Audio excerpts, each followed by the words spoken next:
Welcome to Tyler's Talk, ladies and gentlemen. Today is April the 19th, 2022.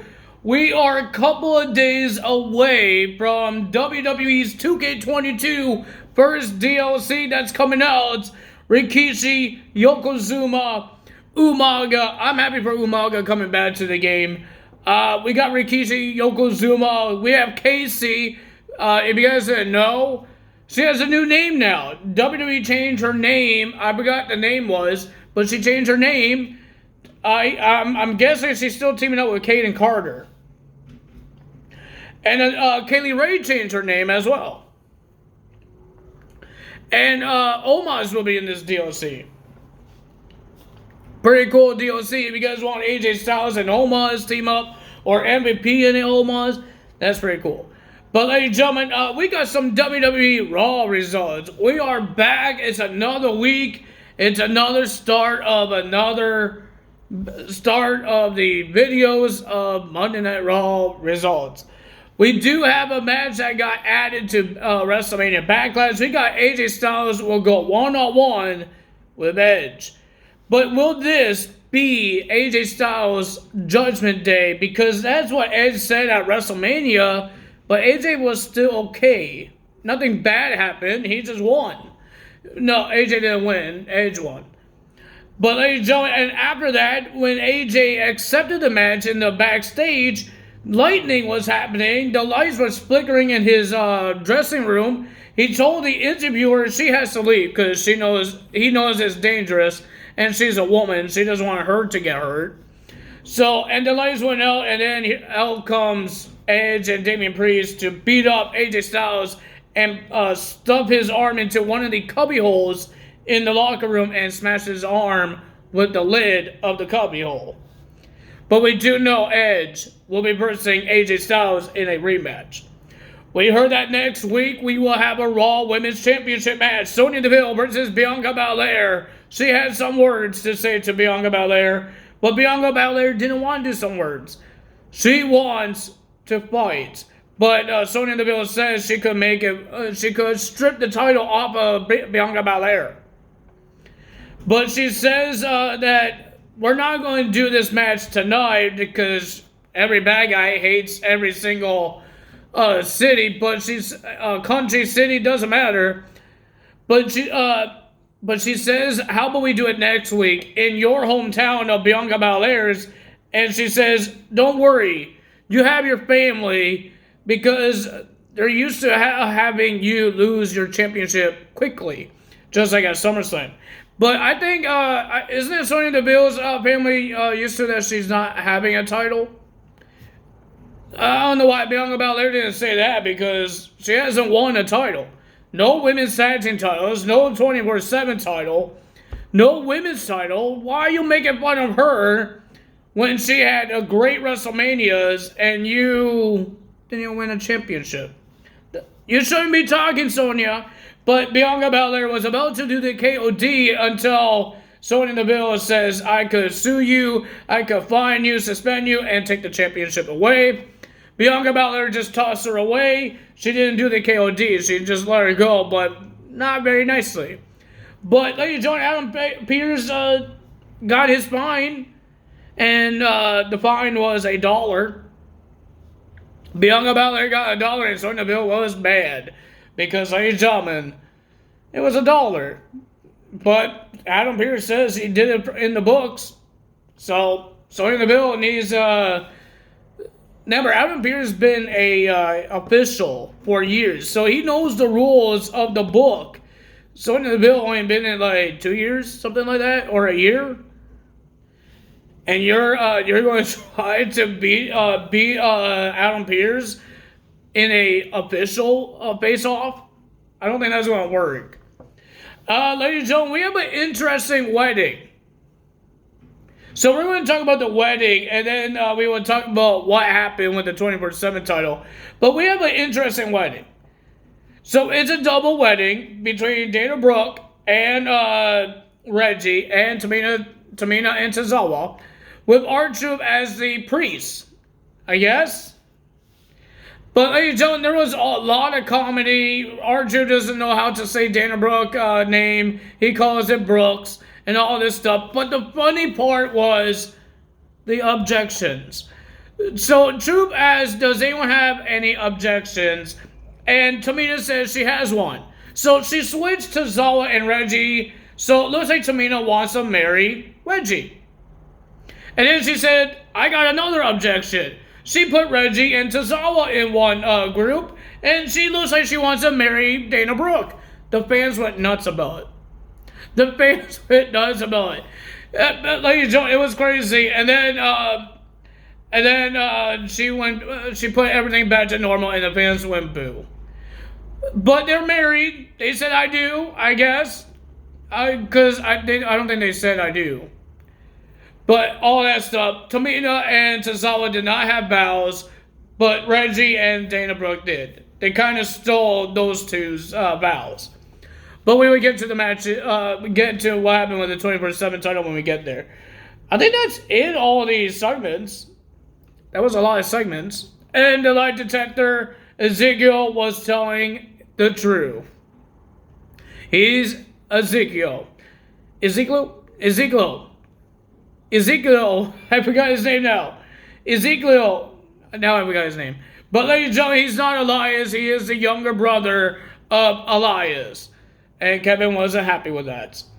He wasn't happy very well. Well, you paid Chad Gable to do the lie detector thing. The guy doesn't know anything about lie detecting. Like, he thought the machine was picking up every single person's voice on the machine, but they're not hooked up to the machine. Ezekiel was hooked up to the machine. Stupid people. And then Ezekiel got attacked by Chad Gable and made a match between Chad Gable and Ezekiel. I think I'm saying his name wrong, but I don't remember it. Let's get to the matches because there's so many segments happening. We have Sasha Banks and Naomi versus Rhea Ripley and Liv Morgan for the Women's Tag Team Championships. And ladies and gentlemen, the winner of that match was Sasha Banks and Naomi retaining the titles. Rhea Ripley was mad because Liv Morgan was hurt outside the ring. And then Rhea Ripley started yelling at Liv, but Liv says, you calm down, I want to leave and you can relax. But Rhea Ripley attacked Liv Morgan and turning heel. Rhea Ripley just turned heel, just like Nikki ASH has. Then we had Veer versus a Jobber. His first match was against a Dominic Mysterio, and his second match is a Jobber. Why don't he versus the Jobber first, then the Dominic Mysterio? Oh boy. Then the winner of that match was Veer. And he wasn't done there. He was still doing his submission. We saw Sean Daivari and Jamie Noble trying to get them off. Oh, my God. I'm just sorry for this guy. This guy went into the ambulance just like Dominic did. We're calling ambulance every single Raw because if Veer is going to be in the match, Veer is going to knock people out and put them in the hospitals. After the lie detector test, we have Ezekiel versus Chad Gable. It was an okay match. Not bad, but the winner of that match was Ezekiel by disqualification because of Otis attacking Ezekiel to help Chad Gable to make sure he doesn't get hurt more. Then we had the Street Profits versus RK Bro. It's not for the tag titles, but the winner of that match was the Street Profits because of the little distraction. We saw Montez Ford trying to wave the Usos up to come. Usos song happened, the theme song happened, and ladies and gentlemen, the Usos didn't show, they got distracted, and the Street Profits gets the win. Then we had Theory versus Finn Balor for the United States title, and ladies and gentlemen, we have a shocking win. Theory is your new WWE's United States Championship, and whoever thinks Finn Balor got buried, the guy had a great match. He had a great match with Theory. Every match this guy had with Theory been really good. A couple of them were short, but I thought it was a pretty decent match for the title. And then after Theory won the match, some of the heels of the roster came out. T-Bar, Commander Aziz, Apollo Crews, The Hurt Business, Shelton Benjamin, and Cedric Alexander. They all came out to celebrate with Theory. And then here comes Mr. McMahon to celebrate as well and take some selfies with Theory and hold his arm up because he won the United States title. Well, ladies and gentlemen, after the crazy wedding, Reggie just pinned his new wife, Dana Brooke, for the 24/7 title. And then Tamina says, no, that's not happening. She super kicked Reggie in the face. She won the title. And then you just saw Tozawa going under the dress of Tamina because she was wearing a big poofy dress, wedding dress. So he had to go under it, and then he rolls her over. He gets the win. He's the new 24/7 champion until Dana Brooke did a crossbody off the turnbuckle. She's the new 24/7 champion. She had a piggyback ride from R-Truth. R-Truth just stole Reggie's new wife. Oh, boy. Then we had Cody. Oh, yeah. Cody Rhodes had a match. His opponent was Seth Rollins' choice. He issued a challenge to Cody Rhodes earlier. He wants to do the same thing that he did at WrestleMania because Cody was a surprise entrant. And he wants to do the same thing to Cody Rhodes, and he found somebody. Cody Rhodes will go one-on-one with Kevin Owens. Ladies and gentlemen, I thought it was a pretty decent match until the end when Kevin Owens was about to do a powerbomb on the apron, got reversaled, he rolled outside the ring, and then you just saw Seth Rollins, he says, get up, Kevin, and he called him a fat ass. Yes, I said it. He called him a fat ass. He says, get your fat ass in the ring, and Kevin Owens says, this is not my match, this is yours, and he walks away. Cody Rhodes wins by countouts. But Cody Rhodes wasn't happy because he won by countouts. He wants to win by pinfall. But Cody was about to celebrate, go on the top of the turnbuckle. Seth Rollins runs back in the ring and shoves Cody Rhodes up the turnbuckle to end Monday Night Raw. Ladies and gentlemen, we heard some news from yesterday. Kushida's contract expired and he left WWE. I hope I could get to see him still, like on AEW or Impact Wrestling. I hope. But ladies and gentlemen, let's see what the future has for Kushida. And ladies and gentlemen, let's see what the future has for the new names of Casey and Kaylee Ray. Who else has a new name? I think LA Knight made his debut on SmackDown on a dark show. But ladies and gentlemen, he's not a wrestler. He's a manager of Maze. That's pretty cool. I think I forgot to tell you guys that on SmackDown results. I was going to wait until you make a TV debuts. But he's on the active roster on, if you guys go on the internet, it says he's on SmackDown managing Maze. So I'm guessing he's like Robert Stone, that he has his own brand. But will his brand be better than Robert Stone's on NXT?